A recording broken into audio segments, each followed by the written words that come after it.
John, we got a telegram from some lady friend of yours, a Bonnie something or other. Something you ain't telling me? Bonnie McFarland. She's a friend. Saved my life when I went after Bill and nearly got myself killed again. Oh, and now you two's in the habit of sending each other letters. How very nice. It weren't nothing like that. What's it say? I don't know. I can't... Well, you know I can't read. Give it here. You read that thing out loud? I ain't hiding nothing. Dear Mr. Marston, stop. Need corn sacks. Stop. Emergency. Stop. Weevils and moths ate entire county supply. Stop. Can you help? Not exactly the most romantic request, now is it? I guess not. She saved your life, you say? Yes, ma'am. Well, then you're gonna have to help her and her family out. We've got a plentiful supply of corn sacks over near the silo. About the one thing Uncle didn't manage to have stolen while we was gone. Okay. Hurry back, John. And John, what's she like? You know. A little bit like you, I guess. She's a woman in a man's world.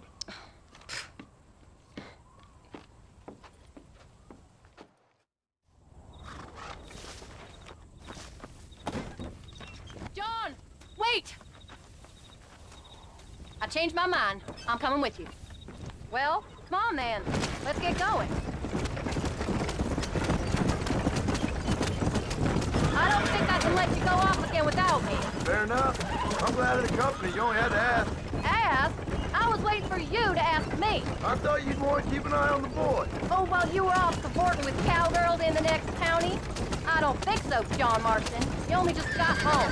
That Jack has seen enough of me for a lifetime. So, is she married? This phony McFarland? No. What does she look like? I don't know. Pretty normal, I suppose. Normal? What? Normal like me? No. Normal as in 2 eyes, mouth, nose, that kind of normal. Besides, ain't no woman fine as you. A little flattery. Now we're finally getting somewhere. If you find yourself in a hole, the first thing to do is stop digging. Another pearl of wisdom from John Marston. I sure do miss those. I never took you for the jealous type, Abigail. I ain't jealous so much as curious. You heard what she wrote. It's just some corn. She saved my life, and she was decent enough to me, so I owe her this much at least. How did she save your life anyway? She found me half dead on the side of the road and took me to the doctor. Most folks would have left me there. Half dead from what? Bill didn't take so kindly to me visiting unannounced. Bill never did like surprises. How was he? Same as he was when we left. Angry and dumb. Taking his revenge out on the world. People down there was really scared of him. Of Bill? You gotta be kidding me. He was only frightening if he was afraid of dumb fools. Bill weren't so bad, but Dutch went crazy. Bill took it hard. For a while, we all thought we'd found something right. A better way to live, but it was just a lie. So you saw before they did. Maybe. But there was still kind of a family. A family that left you for dead. You knew the truth, John, and they hated you for it. Where'd they take you? Who? Those government bastards. Where'd they hold you and Jack? I ain't sure. They kept their eyes covered there and back. Can't have been too far from here, though. They treat you right? It ain't the first time I've had a gun to my head, John. You're forgetting your marriage proposal. Very fun. No, they learned pretty quick what would happen if they laid a finger on me. You came. Thank you so much. We lost the entire harvest. Miss McFarland, I'd like you to meet my wife, Abigail. Oh, ain't you quite the gentleman all of a sudden? It's a pleasure to meet you, Mrs. Marston. Likewise. Thank you for saving my husband's life. And for teaching the miserable goats manners, among other things. I didn't teach him anything. I know better than to try to change a man. You should meet my father. Oh, people can change, Miss McFarland. John and I have to believe that more than anybody.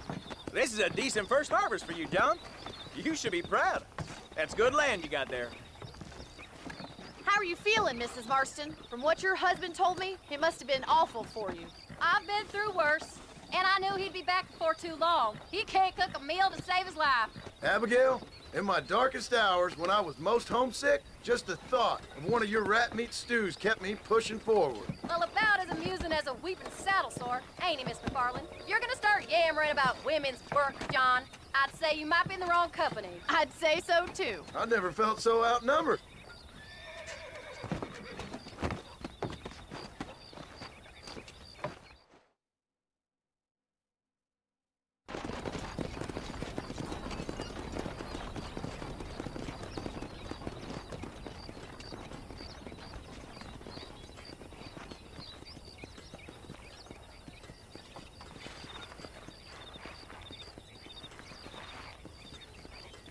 Ma'am?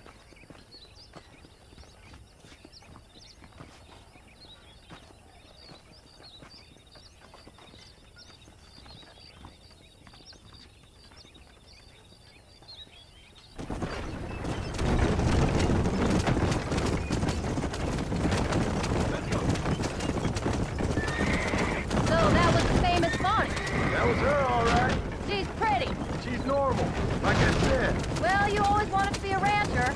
I'd have thought she'd be just your thing. The perfect rancher's wife, if I ever saw one. I already got a rancher's wife. I'm only teasing. I like her, and I'm glad she saved your life. Most of the time, anyways. The McFarlands are good people. She did blush better than a shepherd's sunset when she saw you, though. I have that effect on women. You clearly had one too many close ahead. You ain't wrong about that, Mrs. Marston. That's quite a ranch they got there. That'll be us someday. As soon as we get back on our feet. I don't know, John. How many times can we start again? An outlaw and a working girl. We ain't exactly farmers. We are now. Forget that life. It's over. Do you really believe that? We have to. It's the only way we'll ever have a future. The life we led, that doesn't go away. It's never over. You think those government men are just gonna leave us alone now? The old gang's dead. I did what they asked. And that's it? A life of crime forgiven? We're back together, ain't we? Till they decide you owe them something else. Sometimes I think I was the stupid one for believing I could get out. Maybe Dutch, Bill, and Javier were just being honest with themselves. You ain't perfect, John, and I sure ain't. But you're better than they are. Than they were. Maybe we can't change. But we gotta try, for Jack's sake. Even if we have to start again 100 times. It's better than going back to what we were. How's Jack doing? Angry, upset. He's been through a lot. I hope he's gonna be all right. It's gonna take time. For a while, his world was safe. Normal, even. Then it got turned upside down again. He ain't saying much about it. I've tried to talk to him, but how do you explain any of this? What do you say when he asks about Uncle Bill and Uncle Dutch? They were family when he was a little boy. He hides away in those books of his. Wouldn't you? It ain't like the real world's done him any favors. He's just been kidnapped. He grew up with the gang. That's no life for a boy. We did our best to protect him.